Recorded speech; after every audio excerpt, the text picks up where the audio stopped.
Casing the Cover is a bi-monthly podcast series hosted by Mary and Jen. That's me. In our day-to-day experiences, Mary and I happen across numerous crappy covers, atrocious authors, and sad, sad titles. We spend a healthy amount of time decoding how cover designs can be humorously contrary to the story within or used to lure readers based on demographic or current trends. Should you judge a book by the cover? Join Mary and Jen on the case to find out. Hello and welcome to another episode of Casing the Cover, the podcast where we're going to party like it's 2009 and we're the little Twihards at the hot topic.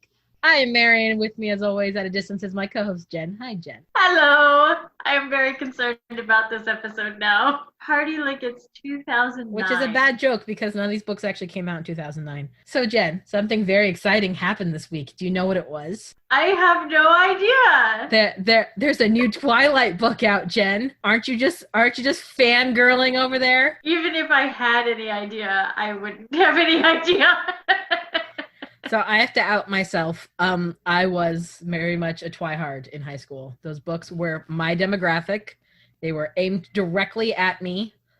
All of my friends were obsessed with them until like senior year, and then everyone hated them, as you do with Twilight fandom. It kind of happened to the whole world. Like they kind of peaked in like the late 2000s, and then everyone started hating them. But there's kind of actually been a resurgence in Twilight fan culture. Have you noticed this? Okay, so the only thing that I know about Twilight and Twilight fan culture, I'm going to do giant air quotes around that, is that back in the day when they were popular, I worked at a little consignment shop doing all their computer stuff and inventory and cataloging. And on the floor, on the retail side of things, one of the gals who worked there is the sister, cousin, relation to Stephenie Meyer. Yeah, she used to. I don't know if I think she still lives in Arizona. She lived in Scottsdale. Like, I knew lots of people who indirectly knew her, which might have added to the obsession, at least in our neck of the woods. Yeah, I am going to say that based on meeting this individual, I fully understand Twilight without ever having read Twilight. I will admit, like I said, I was a huge Twihard. I kind of fell out of the fandom, not as violently as some other people did. I was never on this is the worst movies ever train. I went and saw every single one of the movies in the theater, even as an adult. My husband and I went and saw the last movie in the theater together. Like, I will watch them. I watched them like the first 2 weeks of quarantine. I was like, we're going back to the 2000s. I don't want to be here. We're going to sit and watch some Twilight. And my brain just goo for a week. It was great. And I think that's happening a lot right now because like a lot of Twilight has kind of seeped back into pop culture. There's TikTok accounts that are literally just Twilight themed. It's kind of having a resurgence in its popularity. Probably for the same reason. There's kind of been this wave of Twilight was the greatest thing ever, and then everyone hated it because it was the worst thing ever. And then now there's like Twilight apologists, which is actually very interesting. There's a Lindsay Ellis video on this. There's also an Amanda the Jedi video on this, which is basically this idea that, yeah, Twilight's not the greatest thing ever. No, we should not hold it up as the pinnacle of literature. But why do you hate on teenage girls and their media so much?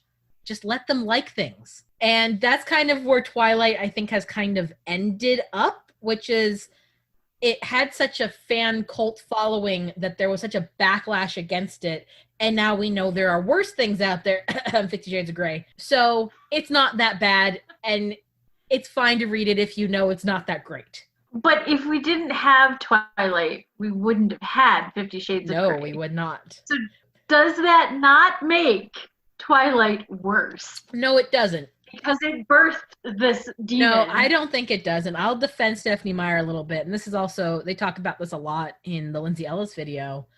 I'll defend her a little bit in that, for those of you who don't know, because I don't know who that is, but 50 Shades of Grey is basically a Twilight fan fiction that had the character's name changed and then was published. It was published online as a Twilight fan fiction. It got picked up because it got popular. She changed all the names and then published it as 50 Shades of Grey. Stephenie Meyer could have sued her ass off, and it would have caused a lot of drama for fan work if she had decided to go that route.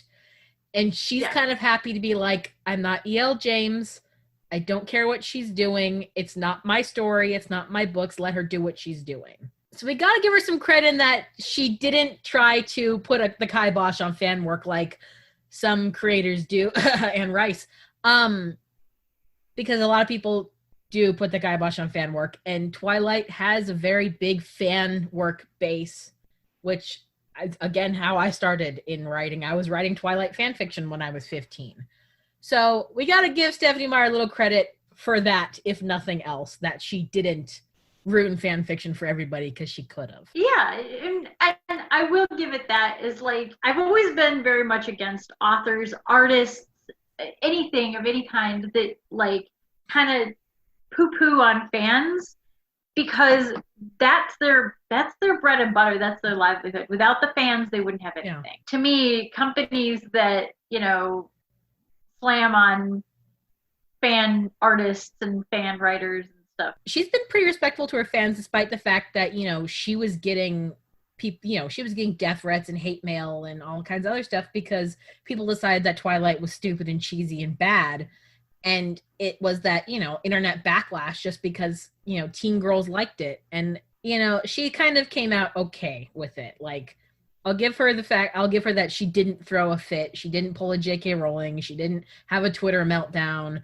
She didn't sue E.L. James. She's kind of happy to just publish her books when she feels like it and then go back in her cubby, in her little hole, and hide from the world. Which, and I won't say they're the greatest books, because I know they aren't. I know they're trash. They're the kind of trash I want to watch when I'm feeling like the world's ending outside. So a new one came out this week. The book that came out this week is called Midnight Sun. Do you know anything about this book, Jen? I don't know anything about this book. I'm going to disclose I have not read it yet. Like everything else I'm waiting to read, I'm on hold for it. But Midnight Sun, I'm going to give you a little bit of background. So the Twilight books, the first one was released in 2005. They were released subsequent years till 2008, which is when Breaking Dawn was published, which is the last book. There are 4 other books outside the main Twilight Saga, if you count the illustrated guide, which isn't really a book, but we are going to talk about for other reasons. And then there's also The Short Second Life of Bree Tanner, which was a novella published alongside Eclipse about an irrelevant character who dies at the end. Spoiler. The character dies in Eclipse. So she wrote this like side quill for this character that dies by the end of the book. And then Midnight Sun is this legendary work of fiction in the Twilight fan community that no one's been able to get their hands on. Midnight Sun is the book Twilight, the plot of Twilight, but it's in Edward's point of view. So the main quadrilogy, I guess, there's 4 books. Is that right? Quadrilogy? I don't know. All of the books are told in Bella's point of view, with some exception. I think parts of Breaking Dawn are told in Jacob's point of view. Do you know who Jacob is? Yes. He's the wolf man. Oh, see, I knew that. She had no idea. So Twilight in Edward's point of view is Midnight Sun. And back in the days of like early Twilight fandom, it was like this legendary book that everyone was waiting to come out. And what happened is somebody, and again, there's an Amanda the Jedi video on this. It's a little more, not researched, but informative than what I'm about to go through. Someone leaked the first few chapters of what was written. They leaked it online and fans read it. And I think there might've been a little backlash. So Stephenie Meyer went, okay, I'm not putting this out. I'm not going to write this. I'm not going to finish it.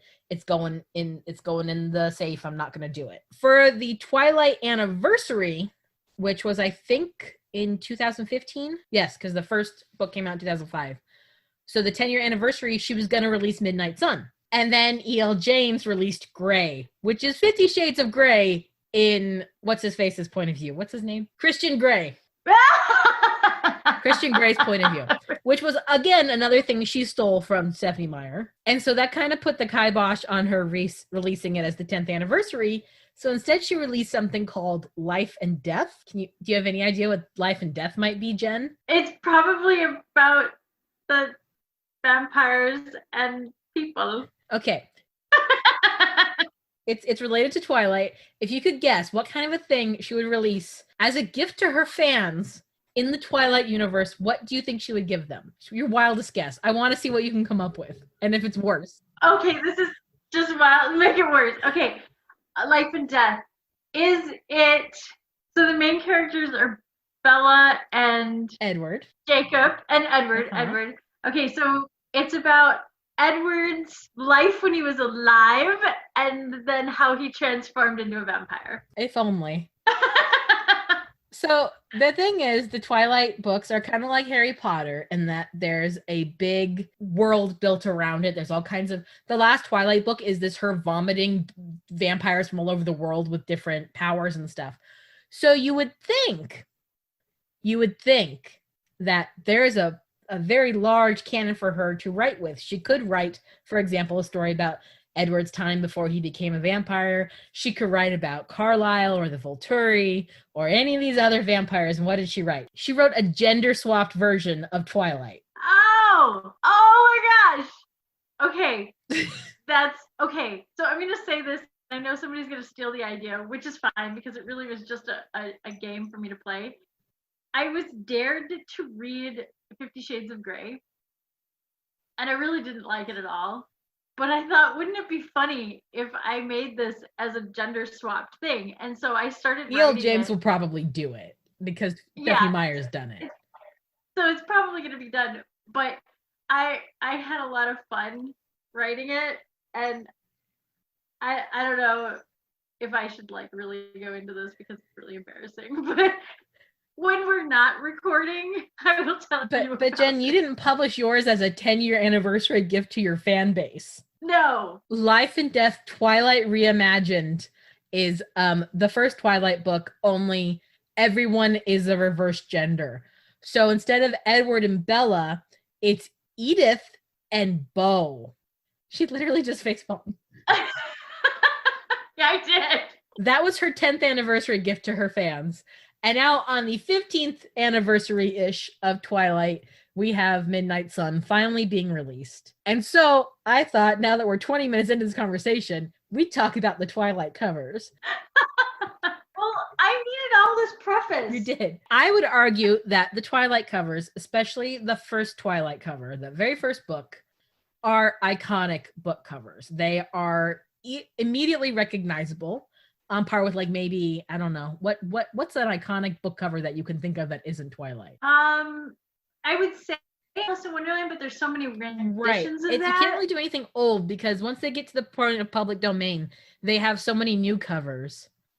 I mean, like, oh, so I was just talking though. I read The Fool by Chris Moore, and I want to read another one of his books. So this may be a thing I talk about. But his covers are very unique. Yeah. Well, and like I'd say like the original Game of Thrones covers are pretty recognizable, but those have been republished with new covers already. The original Harry Potter illustrations are very good, but again, there's like different versions of the original Harry Potter art because they did different versions for America and the UK. So you can't even like pinpoint like this is the iconic Harry Potter cover because and they've been given different covers too already. Whereas the Twilight books, not only is it that very iconic cover, every single book she's released in relation to Twilight follows the same theme. They have not been recovered aside from the movie releases, which do not count. Putting a movie poster on a book doesn't count as a recover. I'm sorry, it just doesn't. No. They've had the same covers the whole way. So we're going to talk about them. So the first book, Twilight, I have it here. And if you can't, do you want me to share my screen with you? Because I can also do that. Yeah. Okay, we're going to share my screen with you. Sharing is caring. So you can see these a little better. Can you see them okay? Hey! Oh, wow. Go. Okay. So the first book, it's those white hands with the apple. Yes. It's very recognizable. You'd see that. And yeah, it's Twilight. The second is a flower with a petal falling off of it. The third, and that's for New Moon, Eclipse has a red ribbon that is ripped. And Breaking Dawn has a queen and a pawn. The queen is white. The pawn is red. They all have this black, white, and red color scheme. And the black, like the background is all black. And then there's always an image on front that's either white or red or some combination of white and red. These are very of their time. These were in the 2000s. This was, peak Hot Topic, emo punk era. Black and white and red is where it was at. Yeah. I lived through this. And they are stock art. You can kind of tell they're stock art because of the simplicity of them. I think they're kind of heightened stock art almost. Well, yeah, and it's high quality choices in the art. They're well done. They might not have been stock art. They might have been the hands might have been posed. you know, it could have been something they actually did photography for these books. It could be, but they wouldn't have had to. No. And there's nothing wrong with using stock art if it's done well. And you know that I am a big font person. Mm-hmm. And I can definitely say that font is an excellent, I think it's a creation, isn't it? It's their font. Oh, it might be. They use that font in all the movie releases and all the posters for everything. That font, it just screams fangirl. It does. It's very teenage love story vampires. That is goth girl. Yes, it's very twirly, but then there's like half of it's twirly and then there's sharp points too. Like if you look at Eclipse, the E's and the S that are very twirly, and then the P has like a dagger at the end of it. This is like, if I were to create a font that was teenage goth girl, that's what the font is. You can't see it on the picture, but on the actual books, not her name, but the titles are also done in silver, like metallic silver. Oh, so they're shiny, and it's like that on all of them. I have all the hardbacks except for Twilight, which is a story I'm not going to get into today. I had all the hardbacks. Someone borrowed it from me and then replaced it with a movie cover, and I got so mad. And then I made them replace it again. You also have to notice too, these are not sold on her name or the title for that matter. Yeah, they're sold on the picture. Yeah. It's those recognizable black and white and red, very big, very bright. You can tell it's a Twilight cover. Well, and every single one of these is almost asking you to reach out and like interact with the image. Mm-hmm. So like you want to take the apple, you want to touch the flower, you want to finish tearing the ribbon, you want to move the chess piece.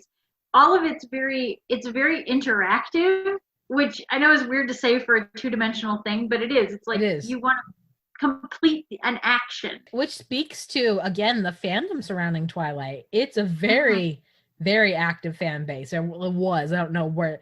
All the fangirls are my age now, so who the hell knows? Or older, because they were the moms of the girls my age, including my mom. These books spoke to the people that they were for. And again, you have to give her credit in that she wrote what teenage girls wanted to read. Yeah, I mean, she knew her demographic. Yeah, which I think is partially because she never stopped being a teenage girl, but, you know. Could very well be. Again, having met her relative, I can tell you so much. We don't want to get in trouble, Jen. I know. And that's why I'm not going to say anything. But I'm just going to say personalities are very apparent in certain people. So these are our main four. And as far as what they have to do with the books themselves, the apple one was always very clear to me. It's the forbidden fruit. It's, do I fall in love with this vampire? Is he going to eat me? You know, that whole thing. But it always, like, I always thought that the other ones were kind of like, they just needed to come up with more red and white things. Apparently there's justification for every single one of these covers, and it was put in the illustrated guide to Twilight, which is why I said we'd bring that one back up. Oh. So I'm going to read these to you and our lovely audience now. I have an article. So the cover of Twilight, this is supposedly from the illustrated guide. This is where all this information comes from. So the cover of Twilight has an apple. The apple is a biblical representation of the knowledge of good and evil. When Eve ate the forbidden apple in the Garden of Eden, she became aware of the presence of good and evil. Bella symbolically eats the apple and becomes aware of the existence of vampires, both the good ones, the Cullens, and the evil ones, James. So that's the justification for the apple on the cover. These get progressively reaching. The cover of The New Moon has a tulip losing a petal. This represents the loss that Bella suffers when Edward abandons her. Wait, don't they get together? So in the second book, you haven't read these. No. Edward leaves at the beginning of the book because his brother almost eats Bella. And so he disappears thinking it's the best thing for her. And she ends up palling it up with Jacob, who by this time is a werewolf. And Alice, who is Edward's sister. They're all adopted. They're not biological. They're a vampire family that kind of bands together. A coven. Yes, they're a coven. Right. Half of them have special abilities. So Edward can read minds. His sister Alice can see the future, but she can't see the future if there's werewolves. Oh my God, I'm giving away my entire knowledge of this fan base. I'm never going to live this down. She can't see the werewolves. So Bella goes cliff jumping with the werewolves basically, and Alice sees her jump, but doesn't see her come back up and thinks that she's dead. So Edward tries to kill himself. Bella stops him and they get back together. That sounds like Romeo and Juliet or something. It's supposed to be. So the first book, she very much not based, but there was shades of Pride and Prejudice in it. And there's a very, very beaten to death Romeo and Juliet metaphor in New Moon. More than you can stand. They literally are watching the film of Romeo and Juliet in the book and the movie. Or they read it in the book and they watch it in the movie. Edward is barely in the second book. He leaves like within 3 chapters, and then she basically is catatonic for like 6 months and then starts hanging out with Jacob. And then Jacob falls in love with her and starts a whole thing. Anyway, so the cover of New Moon has a tulip losing a petal. This represents the loss that Bella suffers when Edward abandons her, which doesn't make sense because, again, she's catatonic for 6 months, and I don't think flowers get that emotional over losing a single petal, but whatever. The falling petal can also symbolize the tears she cried and the drop of blood from the paper cut that prompted Edward's decision to leave. Boy, are they reaching. Yay! Sure. The cover of Eclipse, which is the ripped ribbon, has a ribbon that is almost, but not quite, ripped apart. This represents Bella's difficulty in severing her ties with the human world. Notice that the ribbon is almost cut, but not quite. Bella is almost ready to leave her human life behind, but there are some attachments that she's not ready to let go. Jacob, family, and sex, because she wants to have sex with Edward before she becomes a vampire. The cover of Breaking Dawn has 2 chess pieces, a pawn in the background and a queen in the foreground. In chess, the pawn is the least significant piece, while the queen is the most significant and most powerful. Bella is both chess pieces. She begins the book as the pawn, weak and easily overcome. She transforms into the queen, the most powerful force to stand against the Volturi. Okay. I think they went, people really like this first cover. Let's just keep putting red stuff on the covers. Also, if she becomes a vampire, wouldn't it make more sense for the vampire queen to be red? You'd think. I don't know. You'd think. Yeah, I don't know. These are just my thoughts. But anyway. What I always thought was kind of fun, in the Twilight movies, I don't think they do it in Eclipse and New Moon, but in Twilight, there's a scene that took them like 30 takes to get this scene. Again, I've watched the bonus features, don't at me. They rigged this apple to bounce off of like one of those little salad bars, to bounce off of Robert Pattinson's foot so he could catch it, like the cover looks. So it was the cover of the book. And in Breaking Dawn, they are playing chess on the white and red chess board with the chess pieces. So they tried to like put like little Easter eggs of the covers in them. Like that's how iconic these book covers are, that people recognize that's the cover. Yeah. Have you ever seen another movie do that? No. Although I am trying to think, like, maybe? It's just like, that's, I think, how big of an impact these covers had on the series, which again is why I wanted to talk about these. These covers they have a lot of bearing on the fandom and the series and pop culture in general. We've talked about this before, but I'm going to show you these again. There was an entire line of HarperCollins republished versions of famous classic novels ripping off the Twilight covers. Oh my gosh. We got to do a whole episode on this. We could. And I talked about it in our first episode a little bit. New Moon, the one with the flower and, her loss of Edward as the petal or whatever. There are copies of Romeo and Juliet, Jane Eyre, Pride and Prejudice, Sense and Sensibility, Wuthering Heights that have these pink and red and white roses on them and tulips. And then they made more with just pink and white flowers. A Midsummer Night's Dream, Persuasion, Emma, and Sense and Sensibility. I think I already talked about that one. But there are these black backgrounds with these white and pink and red flowers on them that look like Twilight books so that kids would read classic fiction. They even used the font. Yeah, they did. And one of them has a sticker on it that says Bella and Edward's favorite book. Wow. I think, this Little Brown owns Twilight. So I don't know if they got some sort of, I think it was HarperCollins that published these, but maybe it was Little Brown. Or maybe they both did it. Maybe Little Brown did it, and the HarperCollins went, well, we can do that too. You don't own flowers on book covers. Oh my gosh. See, also the Pride and Prejudice on it says, the love that started it all, has that tagline on it. Romeo and Juliet says the original forbidden love. These were to market classic novels to teenagers, in the height of the Twilight days. That's how impactful these covers were. They were trying to sell you Pride and Prejudice again with a flower on it. Yeah. Wow. So now we've gotten off. We've covered the first 4 books. This is gonna be a long episode. I will cut some out, I promise.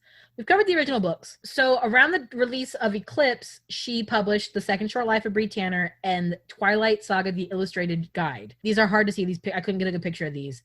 So one's got the red puzzle piece on the black background on the illustrated guide, and then I like the hourglass for the Bree Tanner book. Yeah, that's really cool. With red sand and an hourglass, same font. Yeah.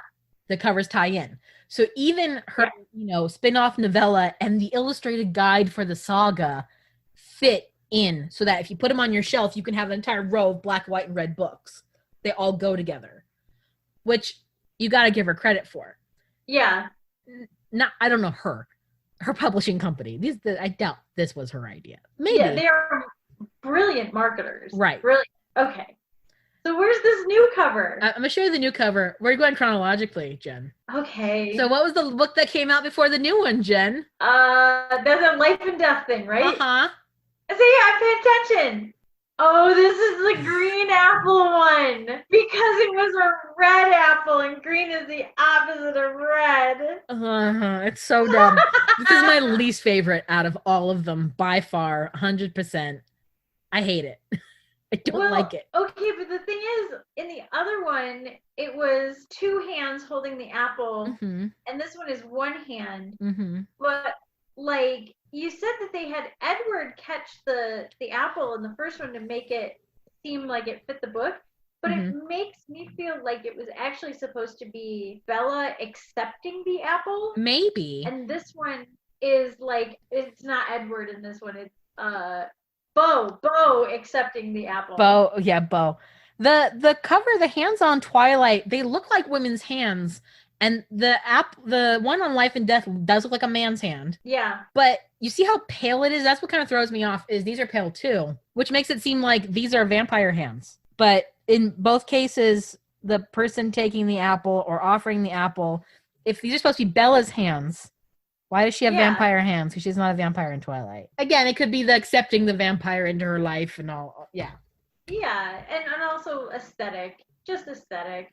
I just kind of hate it. And I get it. It'll go with your other books because it's got the black and the white and it's the same cover. But even the font is different.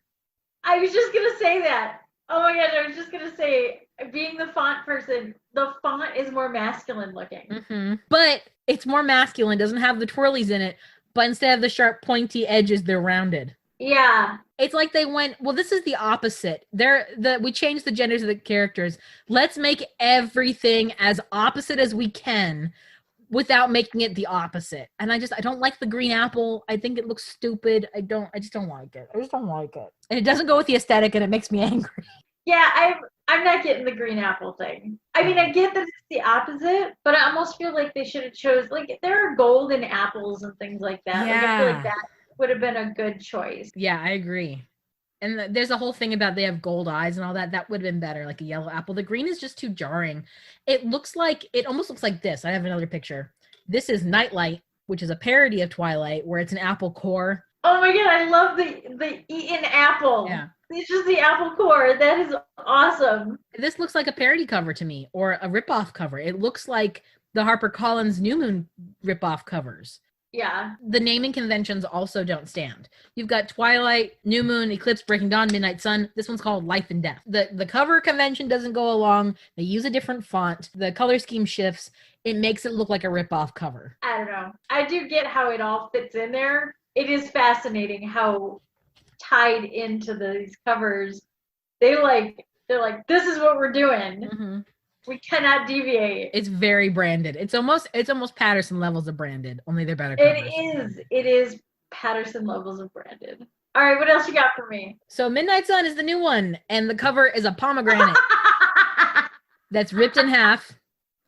Oh, it's a pomegranate. We've got the same font. We've got the black background, but this one I feel is a little too photorealistic. Yeah, okay, I gotta say that pomegranate looks a little, I am both kind of like put off by it. Yeah. And also like it feels almost like it wants to be sexual. Yeah, a little bit. It's kind of grody. It's visceral. Amanda again, I'm going to talk about Amanda the Jedi again. She does a lot of like pop culture reviews and commentary, and she does a lot on the Twilight books because she kind of like me is like, yeah, I liked these, and yeah, I still kind of like these, and get over it. She did a review of the book, which is so far the only thing I know about the plot, and half the book is him talking about how he wants to murder everybody because he can smell her blood and wants to kill her or whatever. Wow. So I guess that's what they're going for. It's less pretty. It's not, it's not as soft and twirly as the Twilight books are. The font it's the similar font, but it's not as twirly. Yeah. And the tips of the D and the H almost look like fangs. Yeah. Same color scheme, but it's more visceral. It's more realistic. It's kind of like there's like juice dripping off the pomegranate. It's not as pretty as that apple. Yeah. But it kind of goes along with the apple and the fruit theme. Yeah. And apparently there's a bit in the book where he's talking about, again, because they had to, get this in there, how he's dragging Persephone to the underworld and blah blah blah so they could justify the cover. Yeah, I definitely get the Hades and Persephone reference in that. I'm put off by this cover. I think I would pick up this book because I'm expecting it to be something very visceral. Yeah. And knowing what I know about the Twilight series, I probably would be disappointed.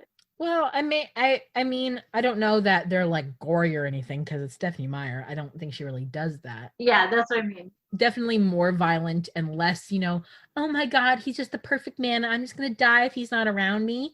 And more like I'm a damaged, crazy psychopath and I'm going to stalk this girl until she loves me. And because apparently that's a lot of this book. And I hate everybody around me and I can't stand my life. And like, maybe there's a reason it's a little grodier. I don't know. Just by that description alone, I don't know that that would endear me to the character of Edward. I don't know that it's supposed to. I mean, she didn't release it for 15 years.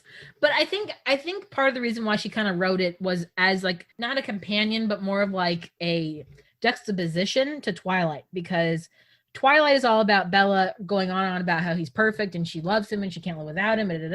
And constantly throughout the books, he tells her, yeah, well, I'm kind of a fucked up mess. I don't know why you like me. And so maybe this was, I think her writing Midnight Sun in the first place was also for her to kind of get in Edward's head and be able to write him a little bit.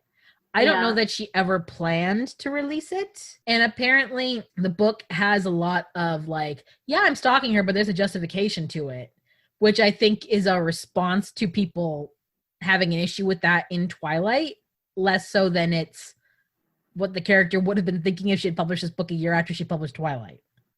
Yeah, it has given her time to kind of hang a lamppost on all the issues that people see in Twilight. Yeah. This was an interesting little dip into the world of Twilight that I never thought that I would experience. And I gotta say, like, some of my favorite things about Twilight are these covers. They're pretty books. Again, even if I never read Twilight again, even if I never experienced it again, these would sit on my shelf because they're gorgeous. They are. They're very pretty.